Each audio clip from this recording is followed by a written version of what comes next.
May 7th is a wild time of year, is it not? If you would say hello in the chat, let me know how your May's going, where you're joining from. That would be amazing. I know many of you are probably multitasking, which is totally fine.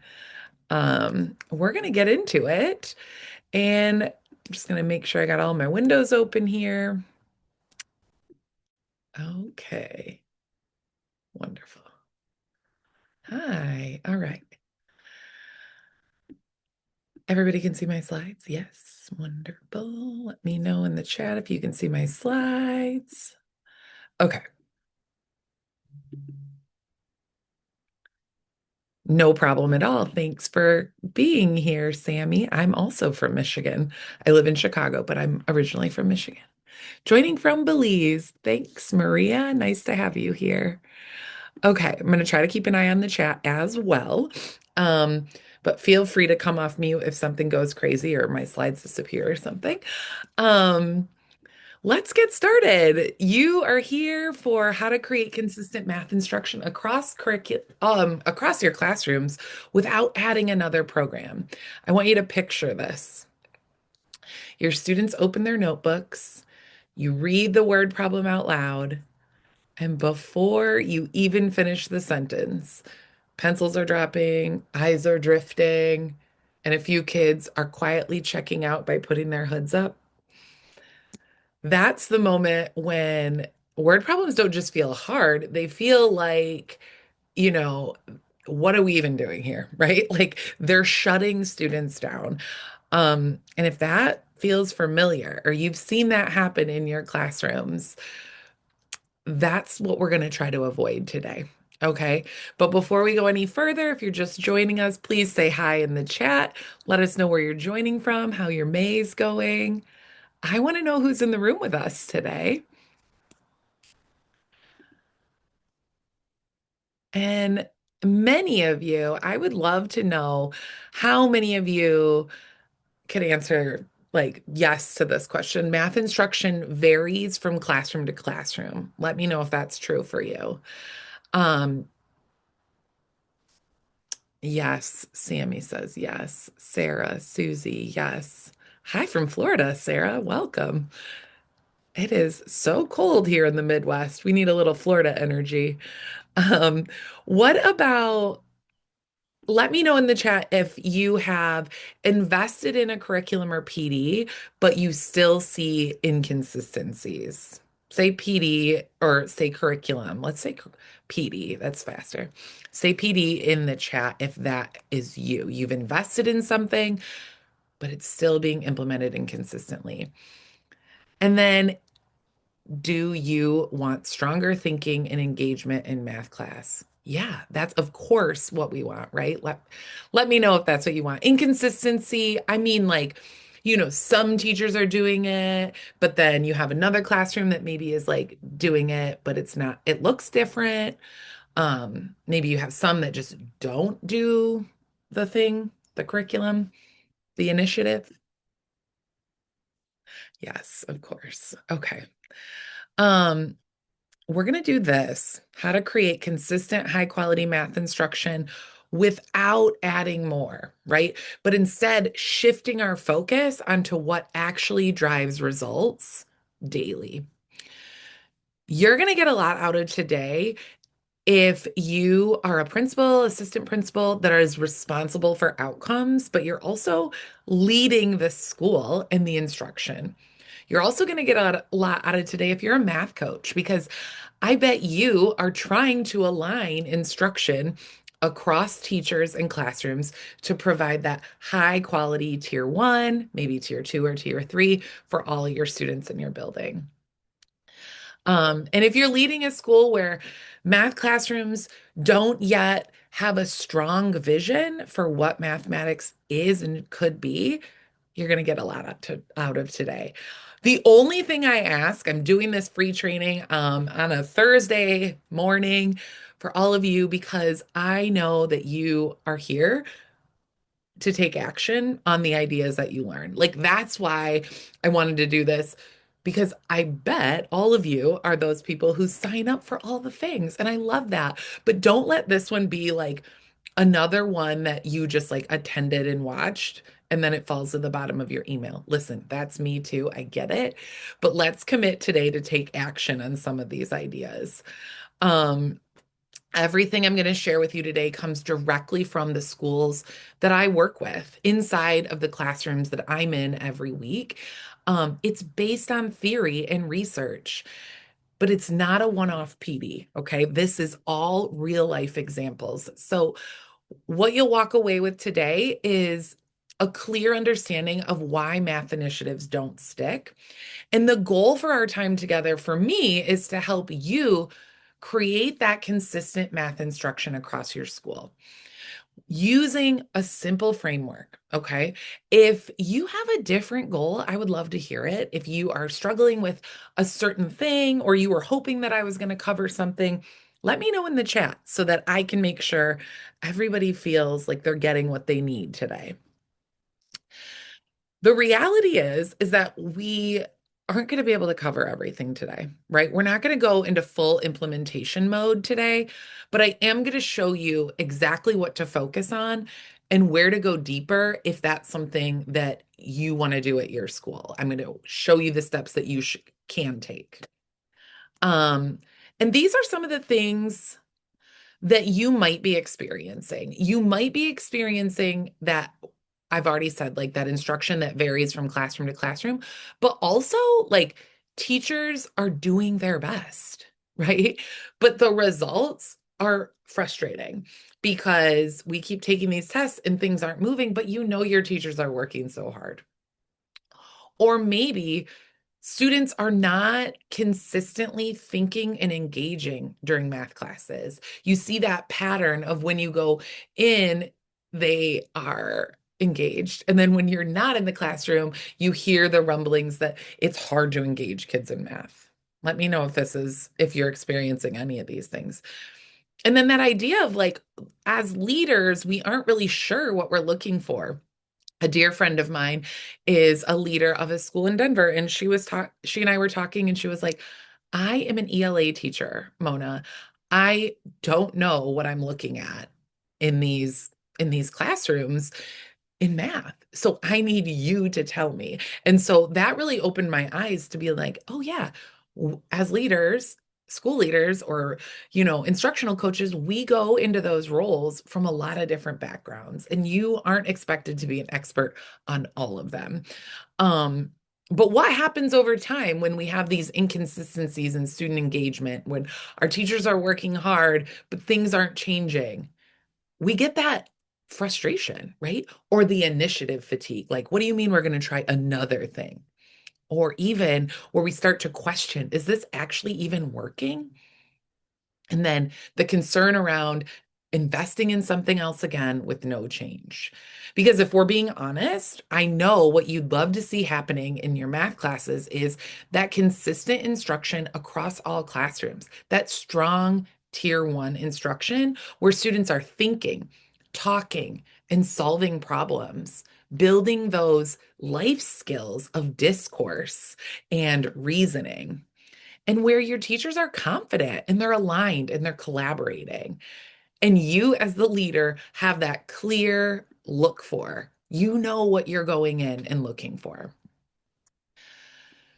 So, if I could just tell you a quick story about one school that I've worked with, they were struggling with their math scores. Historically, it was one of those things where it was like math scores don't move. Most of their initiatives were for reading, and they kept trying things in math, but teachers were getting sick of it. They were like, we're not getting another new curriculum without getting consistent support. So I came in as that support for their curriculum. And the teachers were telling me they were overwhelmed. They're like, I'm not a math person. I don't care about this. I have to teach all the things, and math just isn't my focus. So, what I did was I started to introduce a structure. They had a resource, they had a curriculum that was high quality, but that curriculum didn't provide them with a daily structure. So we focused on establishing routines. And the way that we did that was we mirrored it after routines that we already had in our classrooms. These teachers had strong morning meetings. They had strong inquiry circles in science. This was like something that I thought, oh my gosh, this can totally relate to our math routines. These teachers built strong routines for independent reading and for center work. So we started to pull in routines for math. And we aligned our coaching. My support for them was aligned with establishing that routine so that we could dive into engagement, so that we could dive in to math content and facilitating discussions that led to deeper learning. And what I realized was these teachers weren't resistant, which is what I was told before I got there. They weren't resistant. They were just second guessing everything. They were unsure of what to do.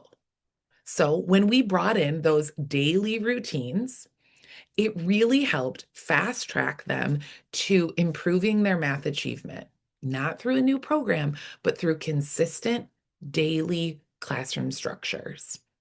And so that's what I'm going to talk to you about. But here's the thing, we all make mistakes. And I think sometimes it's good to think about the mistake that we made and how we can fix it.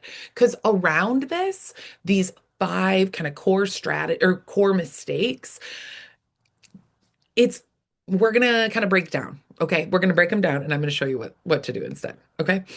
Um, the first one is assuming the curriculum will do the heavy lifting because curriculum matters, but it can't build teacher decision making. It doesn't build facilitation or it doesn't tell us what our students are thinking, right? The first mistake here is something I see in almost every school I work at with, which is assuming that the curriculum is going to take care of the problem. And it makes sense because schools have invested a lot of money into the curriculum, right? Teachers open the slides for the curriculum and they teach directly from the slides. They sometimes open that teacher plan book, right? And they just look at it, look at the number, and write it in their lesson plans. We're doing lesson 13 tomorrow. There's just like very little preparation for student thinking or for misconceptions or even just understanding the math ourselves. And the impact of that over time is that the outcomes from our students don't change. Teachers don't deepen their understanding of math because they're not diving into the lesson plans. And if teachers aren't growing in their understanding, then we can't expect that our students are going to grow either. A curriculum is only as strong as the teacher implementing it. And so this is a teacher that I worked with where this was exactly the case. The teachers are moving slide by slide through the lesson plans. Students were copying down into their workbooks exactly what the teacher was putting up. And we had very little insight into what students actually understood because most of the math class was spent watching and copying. So we didn't change the curriculum. We changed one thing.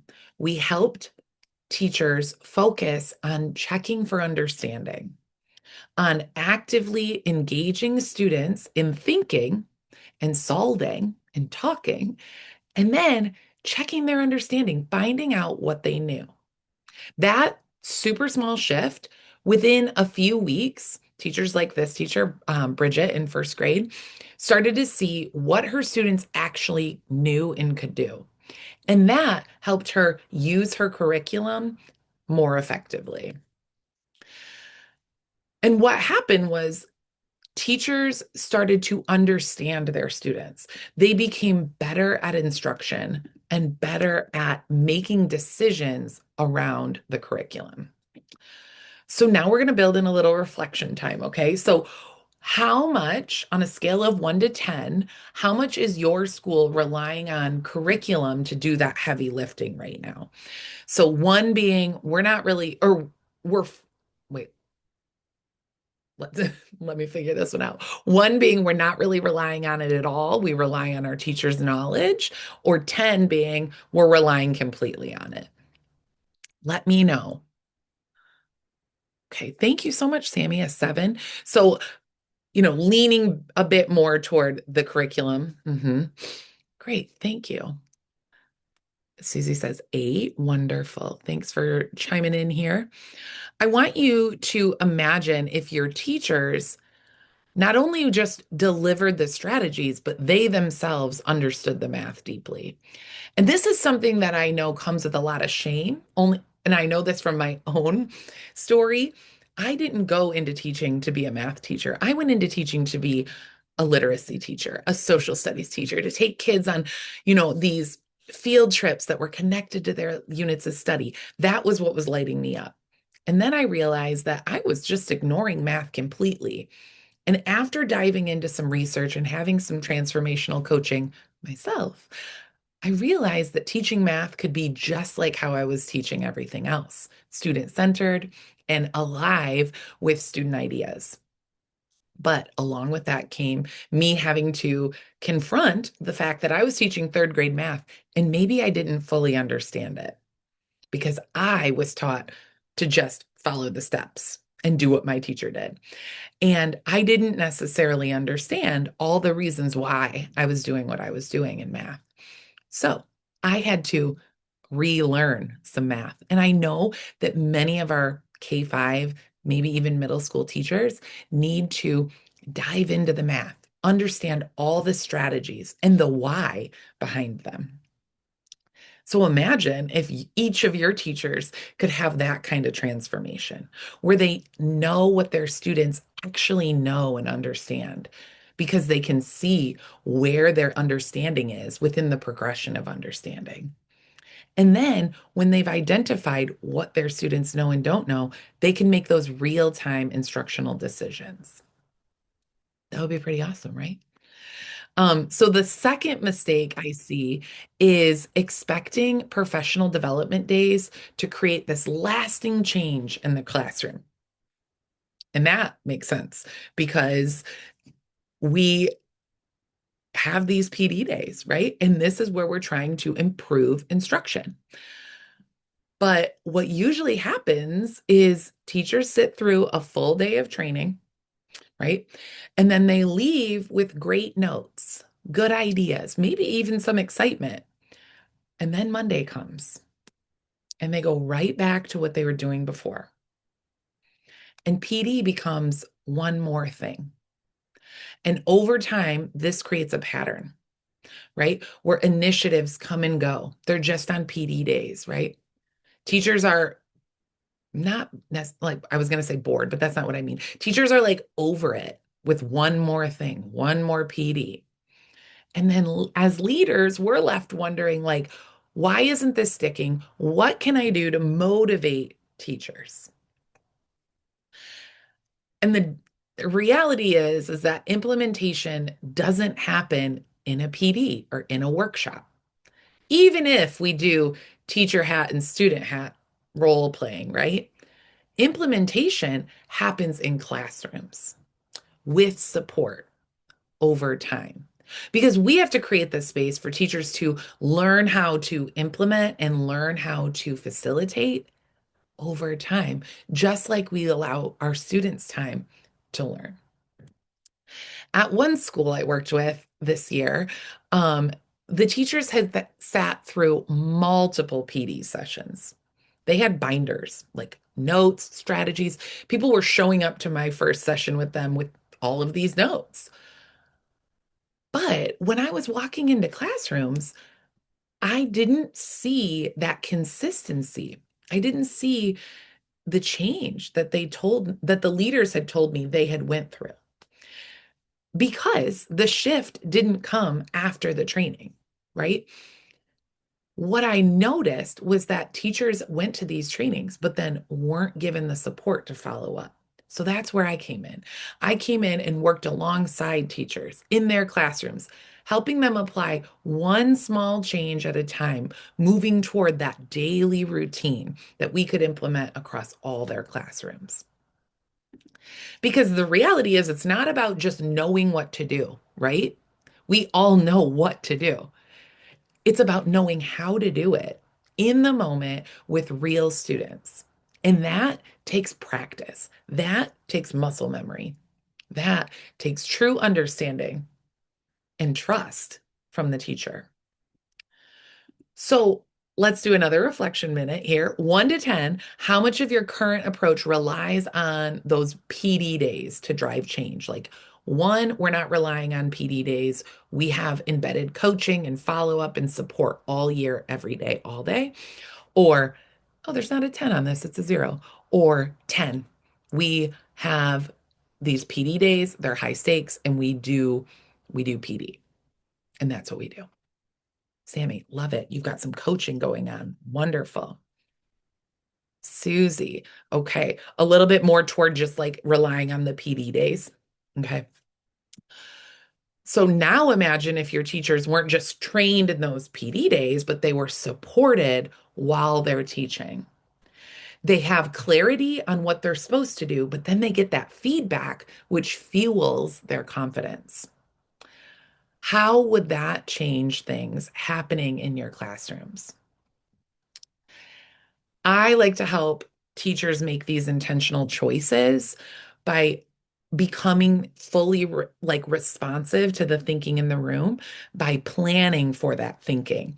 These are called forecasting guides. They're from my book, Word Problem Workshop.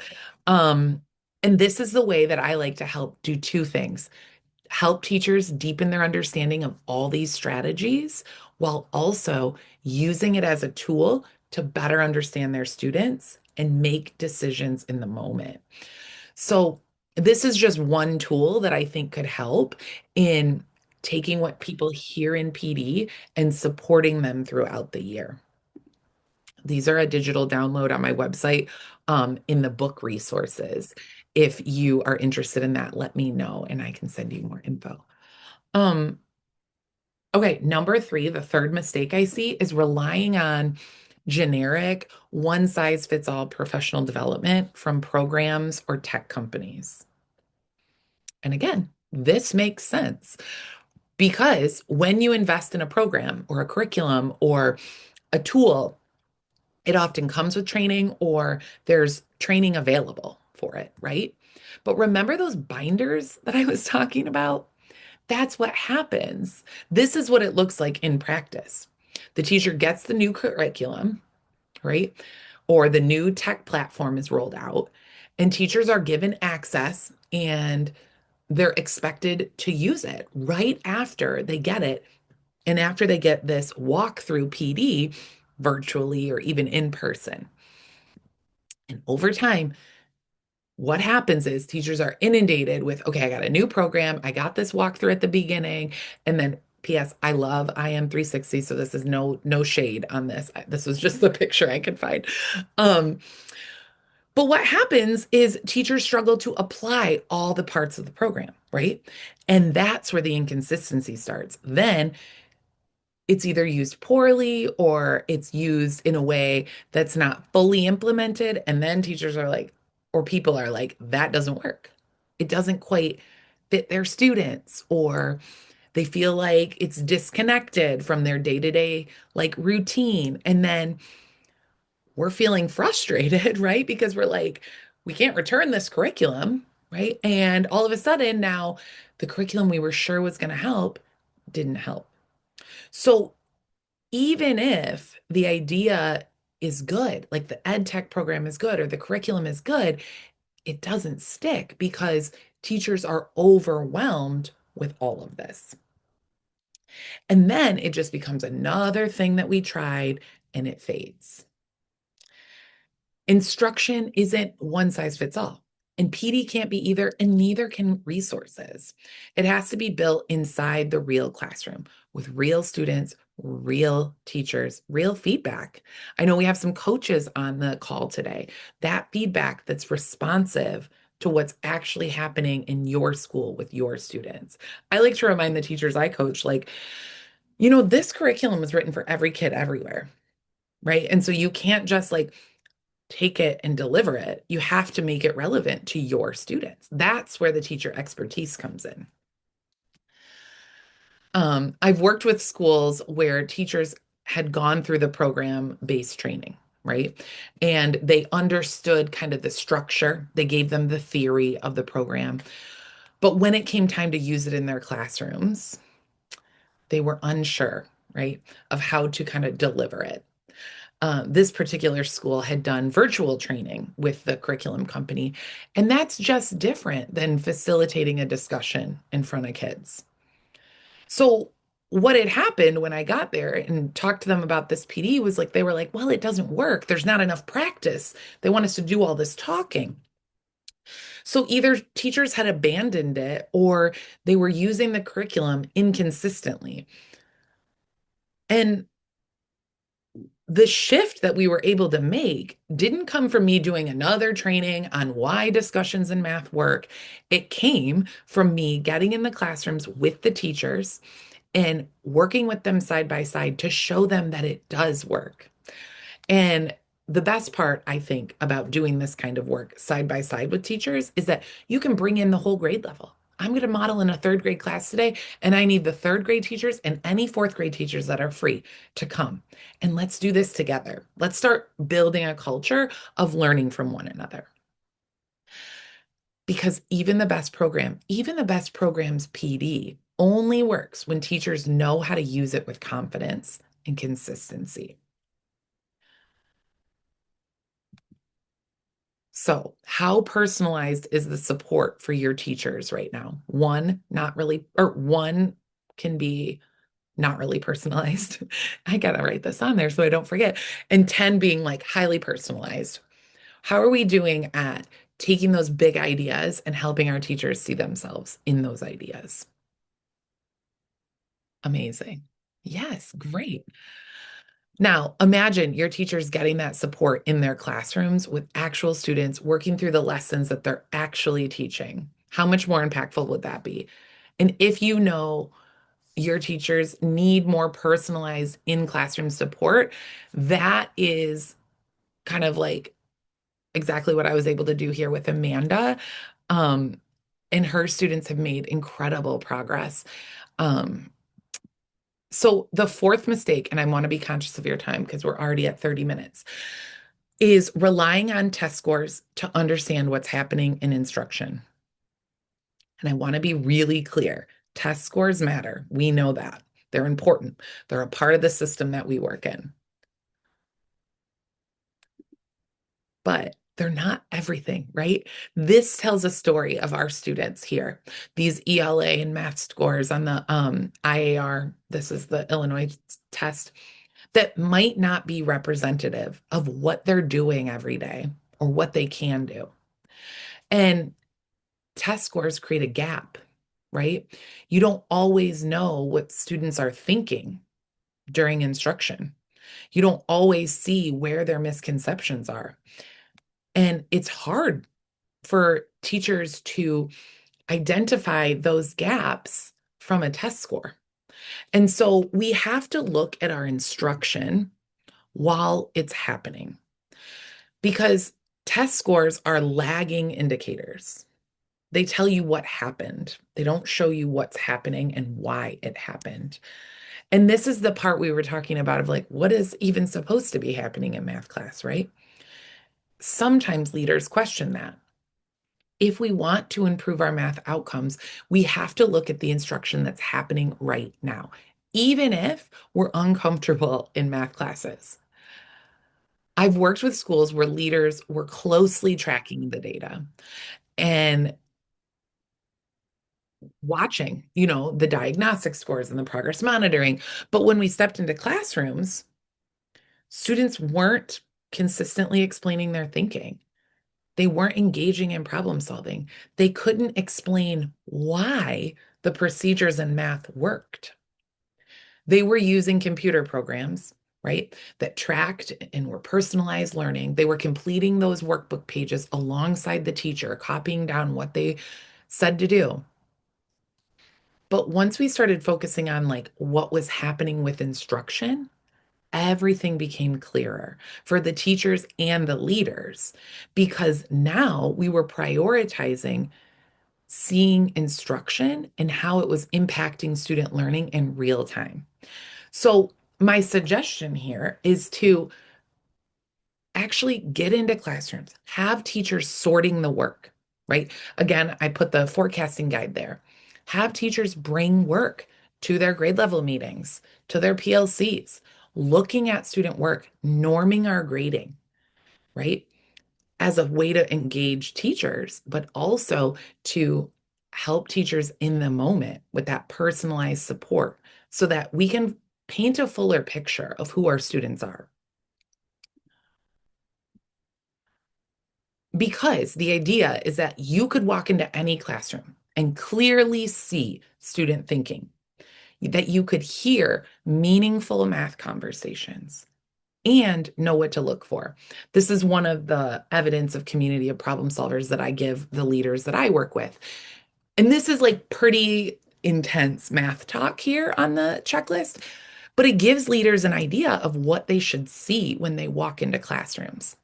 And I wonder if you had a common checklist like this at your school, how would that change your ability to lead instruction, to help teachers improve their craft? If that level of clarity is something that you're looking to build, I'd love to know in the chat. Type clarity because I'm always unsure if people like checklists and like, or if it feels too much like a walkthrough tool, right? Awesome. Julie's in. Love it. I personally love a checklist, and I really want all of us to be clear on what our math classrooms need to look like. So, this isn't just something we gatekeep for leaders. This is something teachers have. We use this criteria in learning walks with teachers and just collaboratively learning from each other. So, the fifth and most important mistake I see is not having a shared structure for what math could look like every day. And this is what that creates. If you don't have that daily routine, every teacher starts filling in the gaps differently. Instruction varies, right, from classroom to classroom. Students are having a completely different experience depending on who they have as their teacher, even when they're using the same curriculum. And over time, it becomes really hard to build consistency across the school, right? Because it's hard to support teachers because there's no shared point of reference. This teacher's doing that and they strongly believe in it. And that teacher's doing that and they strongly believe in it. But what happens is students don't develop that strong, predictable habits of mathematicians, the habits that we know from standards of mathematical practice and from the mathematical proficiency rope, right? We know these things that our students need to be doing, but it's really hard to support those when everybody's doing something different. So the system keeps running, right? But it never really improves. And over time, it becomes harder because those routines are so ingrained. But let me tell you about this routine. So if we create a daily routine for our students, what ends up happening is it becomes predictable. And every day, students know they're going to come in, they're going to do the do now, they're going to do a little number sense thinking routine. Then we're going to move into our problem solving, and then we'll do strategic instruction, and we have our fluency practice, and they start to feel safe. Because sometimes what happens in math is math makes me feel anxious and awkward, and I know I'm not good at it. So I start to shut down when I know it's math class time. But if I know it's predictable and I'm going to feel safe to share my in progress thinking, we build safety. And when kids feel safe, they're willing to take a risk. And a lot of times in math, taking a risk means just participating, putting your hand up, right? And when students participate, their confidence is increased. And through a shared daily structure, that's how we can create an opportunity for every single student to think deeply, to talk in math class about their thinking, and to solve in ways that make sense to them so that they can evolve their learning over time. It's not about adding more, it's about restructuring what we already have, making it consistent. And then that consistency can become the shared structure across the school. One school that I worked at had that a strong curriculum, invested teachers, but no shared structure, no shared vision. So every classroom was doing it a bit different. But once we introduced this simple, consistent structure, everything started to align. Teachers had clarity, students knew what to expect, leaders knew what to look for. And so this here is an image of a student and a teacher sharing during word problem workshop, but that's just one part of what makes a community of problem solvers. Because when the structure is clear, it removes the guesswork. And when you remove the guesswork, that's when you create the consistency. Because teachers aren't resistant, they just don't know what to do. So here is the kind of structure around creating a classroom of problem solving, having a number sense thinking routine, doing problem solving every day with word problem workshop, making sure there's time for strategic instruction, having time for purposeful fluency, and then embedded in everything, creating a community where kids see themselves as mathematicians and feel like their ideas belong, and that they're engaged in the assessment process, that they are reflecting on their own understanding and participating in it. Now, this image is small, but you might be able to see that there's times on there. And that's always the thing teachers and coaches are like, but our math class is X amount of minutes. That won't work. Yes, it will. It will absolutely work because we will just adjust the times to fit your school.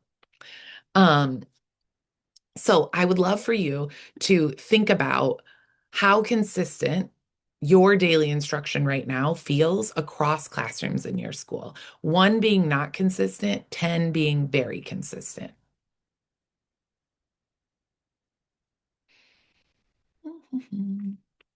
Hi, Susie. Let me see. I've got a review coming up, Susie. It's in a couple more slides. Stick with me. Amazing. Yes. Okay. Not so consistent, maybe in the middle. Wonderful. So imagine walking into classrooms and seeing that core structure. And oh, there's the thinking routine. There's where the talk routine. Teachers are confident in knowing what to do, and they're using your core resource, your curriculum, as the resource to pull from to plan these things. No more just writing down lesson 13, but taking that lesson and making it into a lesson that's for your students in your school and in your community.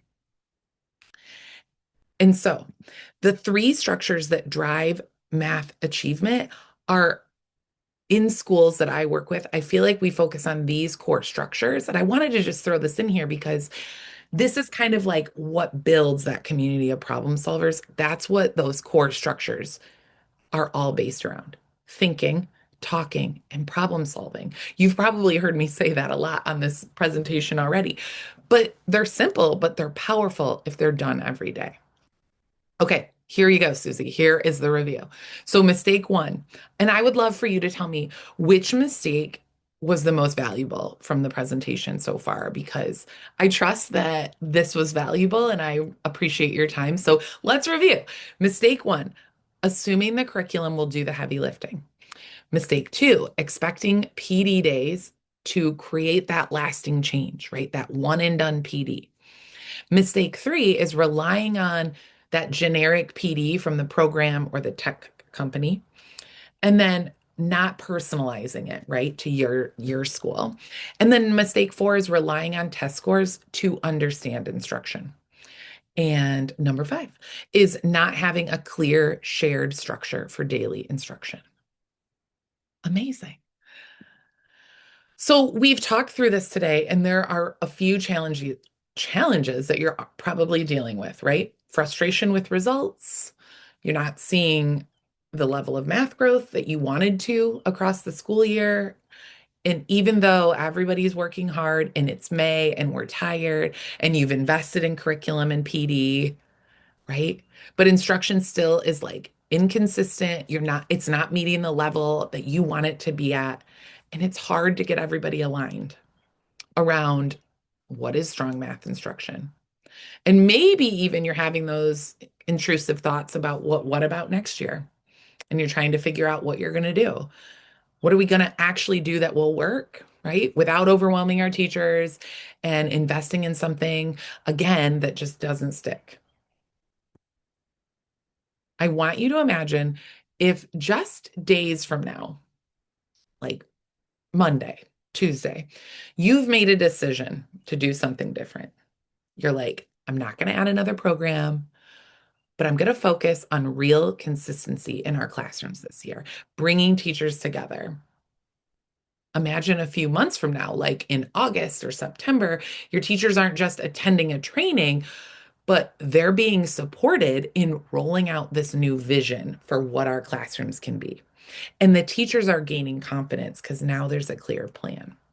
And then a year from now, when we're sitting here on another Zoom call and you're telling me that instruction feels aligned, that students are talking and thinking deeply every day, and the results are finally reflecting the work that's been happening.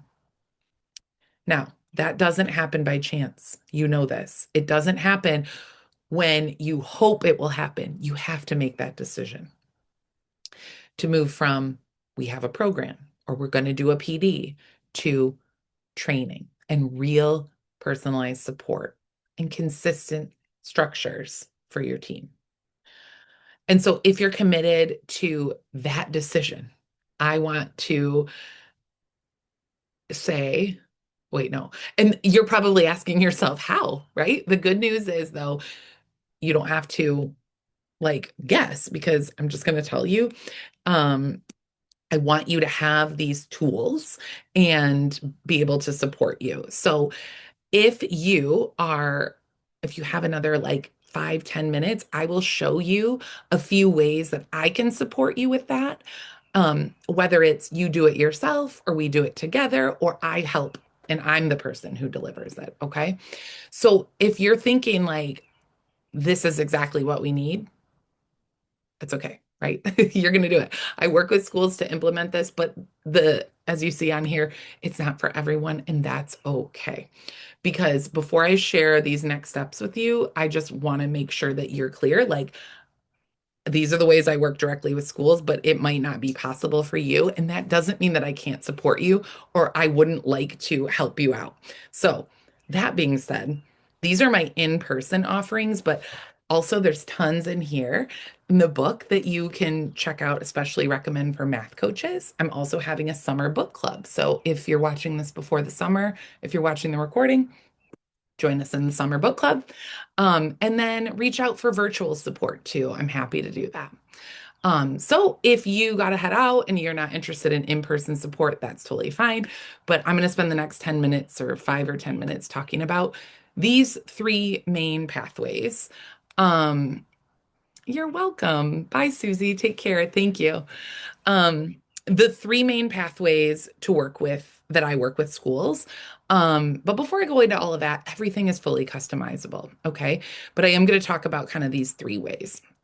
So the first one is Word Problem Workshop Implementation Residency. So Word Problem Workshop is the daily problem solving routine that the book is all about. And Word Problem Workshop is 5 steps to creating a classroom of problem solvers. And what I've found is that it is so important to just immerse your staff in this routine to help them see what's possible. So the way that we do that is 3 days. Okay. And if you would rather break it up to do 2 and 2, we can do that too. But the idea is to fully immerse our teachers into this routine in their own classrooms. And so on the first day, we model, we really dive into the launch and what it means to launch the problem and get students grappling. And then we actually do the whole thing again the next day with co-teaching. And so what this looks like is logistically, we might do a kindergarten class in the morning, a second grade class midday, and a fifth grade class at the end of the day. And for the 3 days that I'm there, I teach the lesson with the teacher in that class over 3 days. And what this gives us is an opportunity to see the routine build. Typically, after I do this in a school, within 30 days, what we're seeing is that consistent 5 step problem solving structure starting in all of the classrooms. And we start seeing students doing the thinking instead of copying down procedures. We're seeing those strong math conversations and teachers feeling confident that they have this structure. Um, And so what this so that's word problem workshop residency. Okay. So that's a smaller investment, kind of a jump start to starting the routine. Now, the second option or pathway is virtual school-wide support. So this is where we would have a kickoff call and a rollout plan, usually a virtual session because it's a virtual partnership, sorry, 90-minute virtual call with the leadership. We'll get a really clear implementation plan, and then we'll start to work on um, rolling out word problem workshop. I do have an online course, so you'll all of your teachers will get a full access to that with tons of videos, um, and allowing them to see word problem workshop in other people's classrooms through these videos, along with all of the planning documents, all of the problems, all the things that they need to implement this through the virtual program. Now, you could break that up and do it in your PLCs or all of that kind of thing. And then the step three is there's ongoing coaching. So I can bi-weekly virtual coach your PLCs. So I can join them, we can talk through their challenges. This really works if you have a staff that's excited and bought in, um, or if you have a few grade levels that want to try it out. Um, so this particular program helps with consistent word problem workshop routine emerging across classrooms. We get teachers feeling confident facilitating while they're still getting their questions answered virtually. A little bit less of an investment because it's a virtual option. Um, of course, with the opportunity to add in person if that's what you wanted to do too. This is Christina. She's the principal, K-8 principal of one of the schools that I've worked with for 3 years. And she said these things about our work together that working with Mona made a complete shift in our math program. We went from traditional teaching that put the focus on answer seeking to really supporting students' reasoning. The difference is clear in the classroom culture as well as the test scores. Um, and so this is the school-wide partnership that I have had with Christina's school for the last 3 years. So this is where it's a comprehensive partnership that is designed to align professional learning, coaching, and leadership systems all under our one clear framework. This would be for schools committed to sustainable school-wide improvement in math with a budget to support it. So what makes this different is that unlike short-term residencies, or this partnership builds in the systems and the leadership alignment so that this can be lasting change. These are often 15 to 20 on-site days. So that's where I would come to your school and coach your teachers with you as the math coach. Or if you don't have a math coach at your site, I would come to and be your kind of resident math coach, right? I do live in Chicago, so within an hour and a half drive of Chicago, I offer complimentary travel. If you're farther from that, travel costs are also added into the contract. This is Sarah, a first grade teacher, and she said, my classroom shifted from workbook focused instruction to a student led environment where exploration, multiple strategies, productive struggle, and meaningful dialogue are encouraged and celebrated. That speaks for itself right there. So, as I already said, if you've if you are considering supporting your school with creating classrooms of problem solvers, everything I do is fully customized, but I have to stay true to who I am. And I don't offer one off PDs. But I'm happy to offer a PD along with some followed up coaching. So every contract is created with your goals and your school culture in mind. And if you are interested in chatting more about those goals, I'd love for you to book a planning call and we can chat it out. And then I will create for you a custom scope of work that you can check out. We can revise together. And then as soon as we've got that finalized, we can go ahead and pick dates. And so the way that that works is I choose the dates with my schools as soon as we finalize our work together. And I know that's hard because we all have the same PD days. So if you're looking for certain dates, let's get on a call soon so we can get you on the calendar. I have probably the capacity to take on one more school partnership, but I have much more availability for shorter term residencies or virtual options, and or virtual like hybrid, like some PD in classrooms and then some virtual PD. So I put my Calendly link in the chat there. So if you want to schedule a time with me, you can do it there.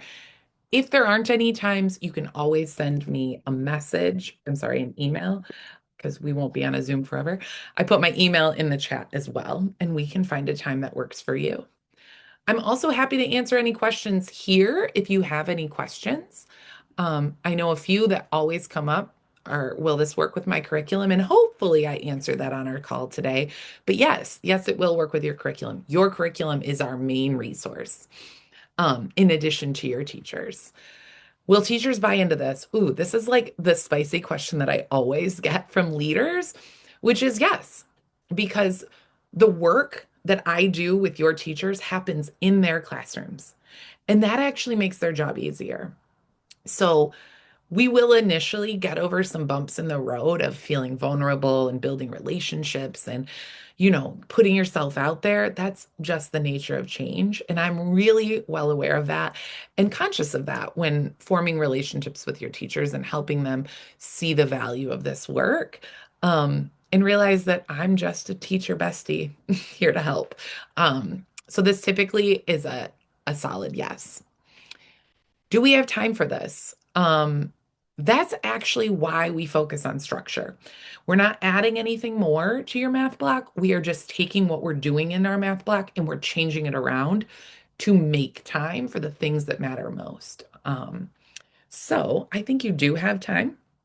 Um, and when we prioritize, we make time, right? So, it's this idea that like if you pay for something, you get your money's worth out of it. And so when we commit to, a new initiative, we make time for it. So I'll help you do that. And scheduling can sometimes be a bear like within the school day, but I like to help support that by taking on the scheduling for when I meet with teachers and all of that. So we definitely can make time for it.